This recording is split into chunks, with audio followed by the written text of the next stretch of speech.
We'll attach a galvanometer to the generator with copper wire, making a circuit.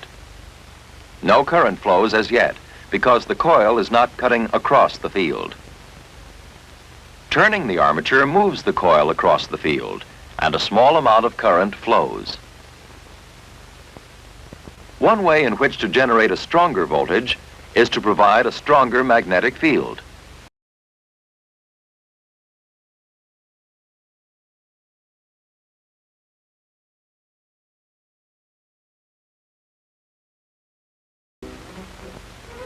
Bill likes to fix things, especially electrical equipment. When he had fixed the vibrator of his jigsaw, all that was needed was electricity to make it operate. The electric outlet in the wall supplied electricity, and the sound of the saw assured Bill that he had done a good repair job. But Bill's saw works only if connected to a source of electricity. Where does this electricity come from? Electricity comes into most homes by means of power lines. Power lines are not the source of electricity, but only conduct or carry it. These lines originate at a power station. Inside the station is the generator, which produces an electric current. Before seeing how a generator causes an electric current to flow, let's review the circuit. In its simplest form, we can think of a circuit as a closed loop of conducting material, such as this copper wire. We'll use two other items in our circuit. One is a galvanometer, an instrument that shows when current is flowing through the circuit. The other is a battery. It will furnish an electrical pressure measured in units called volts. As we complete the circuit, the needle of the galvanometer moves, indicating that a current of electricity is flowing through the circuit. The current is a movement of electrically charged particles called electrons. If at any point the circuit is broken, the current does not flow.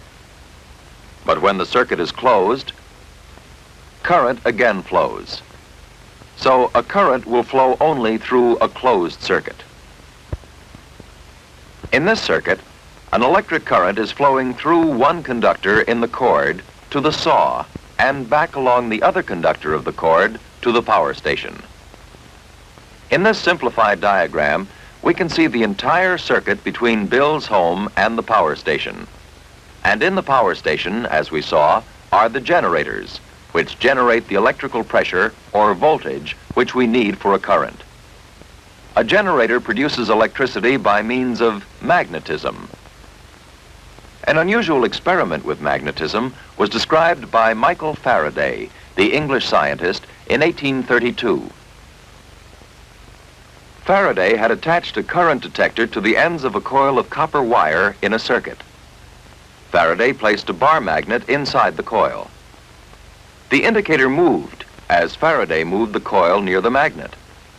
A current was flowing in the circuit. The more rapidly the coil was moved, the more current flowed.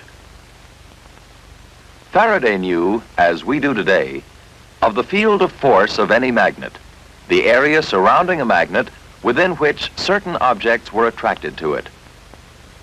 By observing iron filings, Faraday had seen how the lines of force formed a pattern in the magnetic field.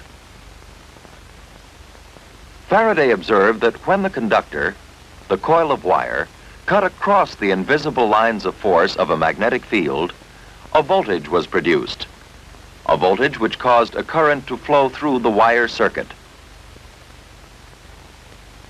Faraday's discovery that magnetism can be used to generate an electrical voltage forms the principle of the generator. This is a model of one type of generator.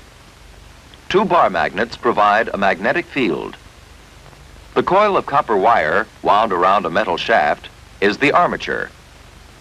The armature is made to rotate in order to cut across the field. This produces voltage, just as if the coil were moved up and down across the field. We'll attach a galvanometer to the generator with copper wire, making a circuit. No current flows as yet because the coil is not cutting across the field. Turning the armature moves the coil across the field, and a small amount of current flows.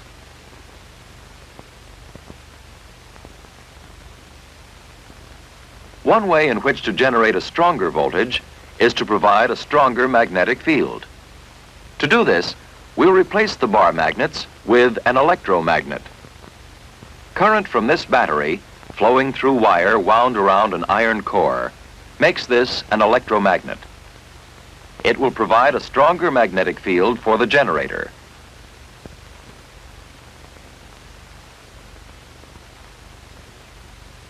Now, when the coil cuts across the field, a stronger current flows.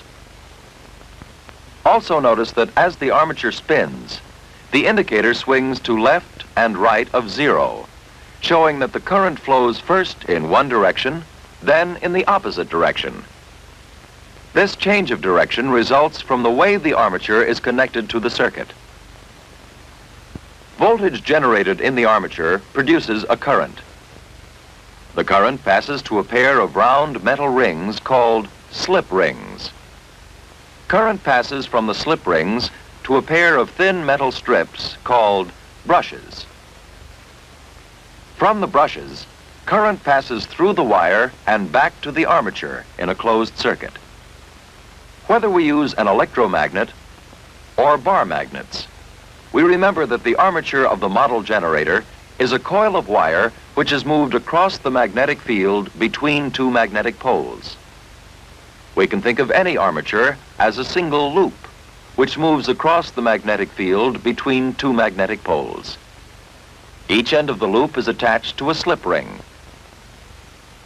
Two brushes are in contact with the rings. Two lengths of wire and a galvanometer complete the circuit. We'll follow one rotation of the loop. Arrows near the brushes will show the direction of current flow. As the loop cuts across the field, a voltage is generated and current flows. At this point, the loop does not move across the field. The indicator of the galvanometer shows that no current flows, and therefore that no voltage is being generated. As the loop continues to rotate, it starts to move across the field again, and current flows once more, but in the opposite direction.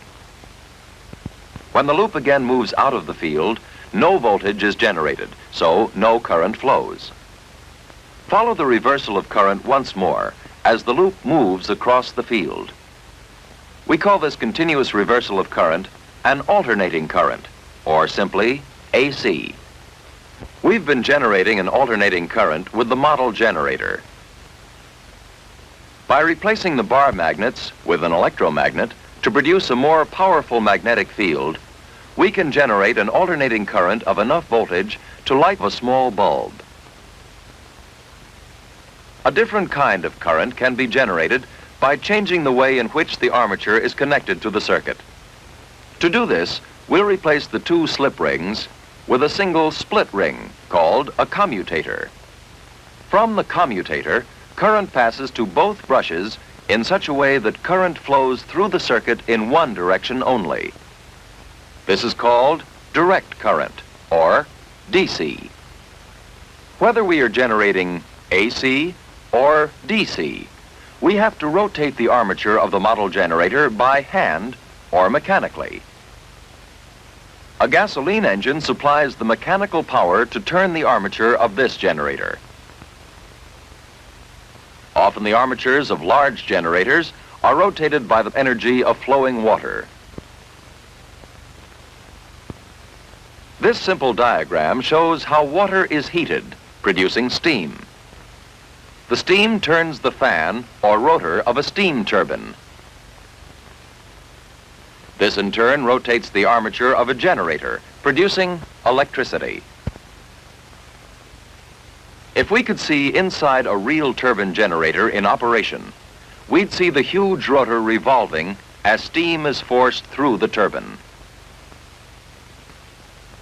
One of the newest ways of providing energy to spin the turbine is shown in this model atomic power plant. Instead of using an ordinary fuel, radioactive rods are used to heat water, producing steam. The steam drives a steam turbine, rotating the armature of the generator.